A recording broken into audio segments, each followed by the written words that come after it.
हिंगोली जिल्ह्यातील वसमत तालुक्यातील सगळ्यात मोठी ग्रामपंचायत असलेलं कुरुंदा हे गाव आणि या कुरुंदा गावामध्ये काल मध्यरात्री चोरट्यांनी अक्षरशः जिल्हा मध्यवर्ती बँकच फोडली आहे। आज पहाटेच्या सुमारास ही घटना उघडकीस आली आहे आणि ज्या चोरट्यांनी ही जिल्हा मध्यवर्ती बँक कुरुंदा येथील फोडली होती त्या कुरुंदा बँकेतील काल कर्मचाऱ्यांनी जी रक्कम मोजून ठेवली होती, ज्या तिजोरीमध्ये ठेवली होती, ती तिजोरीच घेऊन अक्षरशः हे चोरटे जे आहेत ते फरार झालेले आहेत।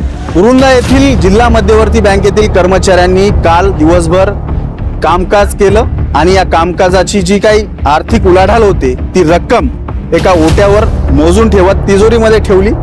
ती रक्कम होती 7 लाख रुपयांची आणि ज्या तिजोरीमध्ये ही रक्कम ठेवली होती ती तिजोरी घेऊन अक्षरशः चोरटे जे आहेत ते फरार झालेले आहेत।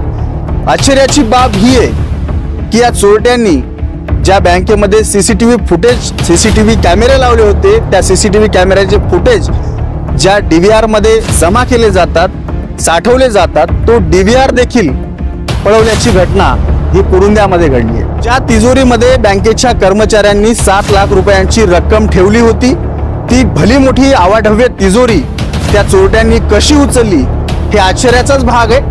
पण नेमकं बँकेमध्ये किती चोरटे दाखल झाले होते हे देखील पाहणं तितकंच महत्त्वाचं आहे। पण आता तरी बँकेतले सीसीटीव्ही फुटेज हे गायब झालेले आहेत आणि कुरुंदा पोलीस जे आहेत ते आता या घटनेचा शोध घेत आहेत। चोरट्यांना शोधणं जे आहे ते कुरुंदा पोलिसांसमोर मोठं आव्हान असणार आहे। पण चोरटे नेमके किती होते आणि कशा प्रकारे या घटनेचा उलगडा होईल हे पाहणं तितकंच महत्त्वाचं आहे।